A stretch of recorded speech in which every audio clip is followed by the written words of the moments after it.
8:04 de la mañana, amigos, como les había adelantado, Pedro Angulo, decano del Colegio de Abogados de Lima, se encuentra con nosotros, por supuesto, para comentar pues esta situación del Código Penal que se supone se va a discutir estos días, el nuevo Código Penal que se va a discutir en estos días en el Congreso. La semana pasada tuvimos al presidente del Parlamento, Luis Iberico, comentando cómo para él, pues, él se refería como a esta especie de Frankenstein, ¿no? Que el Código Penal pues, se ha ido reformando de manera caótica, ¿no? En las últimas, es un código que viene de 1991, ¿no? De verdad, Exacto, ¿no? sí, sí. Y bueno, era necesario de alguna manera darle alguna coherencia. Gracias, doctor Angulo, por estar con nosotros. Me imagino que usted está de acuerdo con esa premisa, en principio, ¿o no? ¿O el código que teníamos básicamente parchadito y todo era No, todavía pertinente? estamos de acuerdo efectivamente en que el código debe ser cambiado. Estamos de acuerdo en que han habido demasiados parches y mucha de la responsabilidad le atañe al Congreso, hay que decir la verdad. Porque a veces en el Congreso se reacciona, no necesariamente este Congreso, porque es desde 1991 que se dan los parches, pero se reacciona ante la calle, ¿no? En la calle está diciendo esto, este tipo de delitos, entonces se elevan las penas, como si eso solucionara todo, y sabemos que eso no es política criminal. Política criminal quiere decir penales, actuación de la policía, Ministerio Público, Poder Judicial, ¿no? Algo unido, concatenado, planificado. Pero el tema sí, estamos de acuerdo con que se cambie el Código Penal, pero no que se haga de una manera improvisada, de una manera acelerada. ¿Cuáles son, ya lo que ustedes han podido revisar, los contras de esto? Ya, Si tenemos que resumir para el televidente un tema que de todas maneras siempre es complejo, ok. ¿no? Y Hay técnico. observaciones a todo nivel. Por ejemplo, desde el título preliminar, el artículo 1, se dice que el fin del Código Penal es la prevención en protección de la dignidad de la persona humana. El tema de la dignidad de la persona humana es una innovación que se está haciendo porque el código siempre tiene como fin a la persona humana en sí misma, No a su dignidad. no un atributo de la persona, ¿no? Podría ser la virtud de la persona. No, no es, es la persona en sí misma, en su cuerpo físico, en su estado mental, ¿no? Que puede ser afectado. Entonces, desde ahí se empieza mal. Hay una figura innovativa que es interesante. El juez está facultado en el artículo 8, inciso 2, me parece, para, en los casos que considere que una pena establecida en el código, nosotros le decimos pena conminada, es la pena establecida en el código. La pena concreta es la que, según el juez, conforme a la persona, si tiene antecedentes, no tiene, si hubo circunstancias que le favorecen o más bien agravantes, establece para el caso concreto. El código dice en ese artículo que el juez, si considera desproporcionada la pena establecida en el código, la puede poner muy por debajo. Eso solucionaría casos como Buscaglia, por ejemplo, ¿no? Que todos estamos de acuerdo en que por las acciones que censuramos, Por una mala reacción termina que 7 años fue una preso. falsa, Claro. termina pues presa, ¿no? Perdiendo su libertad y quitándole espacio a otra persona que sí merecería probablemente estar allí. Es decir, le da al magistrado un campo Una de acción opción, para instalar el sentido común, que claro, a veces... pero ¿qué es lo malo? Que no menciona algo que debería decir, que su resolución, la resolución del juez debe ser debidamente fundamentada. Cuando no se dice eso, se deja un espacio para la arbitrariedad. El juez no está obligado a explicar su resolución y por lo tanto establece una diferencia. ¿Eso cómo puede ser interpretado? Como arbitrariedad, como capricho o hasta como un síndrome de corrupción.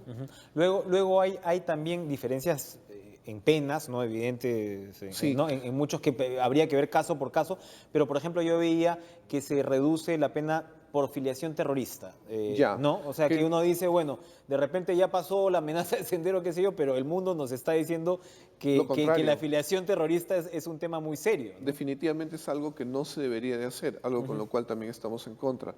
Y en ese sentido, por ejemplo, la norma que permitió que la señora Buscaglia esté presa, igualito se repite, o sea, no la han modificado. Ya. Y eso no es bueno, porque todos censuramos que ahí hay desproporción. Igualmente, por ejemplo, desaparece el tipo penal de homicidio por lucro.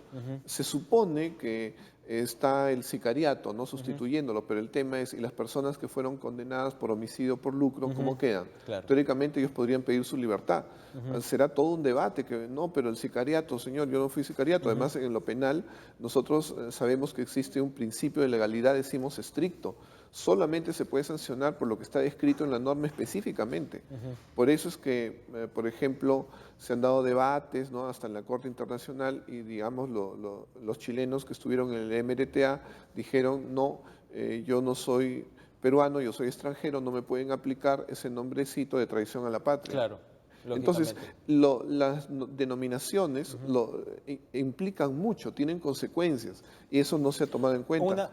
Una innovación que sí me llamó la atención fue, por ejemplo, que se introduce todo el tema de lesa humanidad, ¿no? Que Ya, antes no. claro, Por ejemplo, a propósito del caso Fujimori, ha vuelto a la palestra porque parte de los argumentos, ¿no?, de sus partidarios o de su defensa es que no existía la tipificación, ¿no?, de lesa humanidad. El doctor San Martín ha explicado el cómo para él y para la justicia, pues los compromisos internacionales de alguna manera también definen una especie de teoría, ¿no?, dentro de una sentencia, pero acá ya se estipula específicamente los claro. delitos por No, lesa y humanidad. eso está bien porque el Perú ha suscrito el Tratado de Roma y el Tratado de Roma de la Corte Penal Internacional obliga precisamente a que se registren en el Código Penal los delitos de lesa humanidad. Eso está bien, pero hay otros temas, ¿no? Por ejemplo, se había visto que en los casos de abandono de un niño estaba menos sancionado penalmente que el abandono de un animal doméstico, ¿no? Eso no es congruente, no es lógico. Ahora, hablamos entonces de un documento que probablemente tenga muchos puntos interesantes, ¿no?, Muchísimos, pero otros tantos incoherentes. O claro, sea, ¿y cómo se logra un código? Estamos hablando de casi 650 artículos. sí. ¿Cómo se logra un código coherente? ¿Cómo se logra una arquitectura, ¿no?, lo suficientemente sólida jurídicamente? ¿Por dónde debería ir el debate? También para que no nos vayamos ad infinitum. El congresista Uren decía, ¿por qué el Ejecutivo se queja ahora si es que sabían de la... ¿Qué pasó ahí? ¿No se hizo la convocatoria de los actores pertinentes? ¿No hicieron caso? ¿Qué pasó con este debate que se supone ahora nos enteramos tiene años en la comisión Ya. Por correspondiente? un lado, lo que pasa es que un código penal es de largo aliento, no está pensado para un año, 2 años, 5 años, está pensado para 15, 20, 30, 40, 50 años. Entonces uno tiene que pensarlo y anticiparse. Los parches siempre van a haber, pero tienen que ser mínimos. No se puede estar corrigiendo una norma que se dio hoy día, mañana, porque recién se descubre un defecto. Ahora, lamentablemente, los debates probablemente han sido, como suelen ser en el Congreso, ¿no? Interesa algo que es del momento y lo demás queda archivado.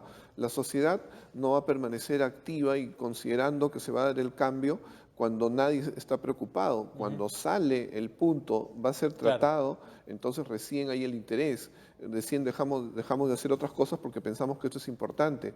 ¿Cuál fue el problema? Que se han conformado ya un proyecto desde el Congreso anterior, ¿no?, que lo presidió el doctor Carlos Torres Caro. Ya había un proyecto. Todo el tiempo del nuevo Congreso, si bien es cierto, se conformaron 2 comisiones que han hecho cambios y que no sabemos cuáles son porque no está explicado, no hay una exposición de motivos, que es otra falta en el código. De pronto ya aparece un proyecto que se dice sustitutorio y no sabemos qué se está Ni sustituyendo. hablar, no se Recién puede, hace claro. 2 días que ha sido publicado para que todos lo discutamos. No sabemos si lo que sacamos hace 2 meses es lo mismo que está ahora.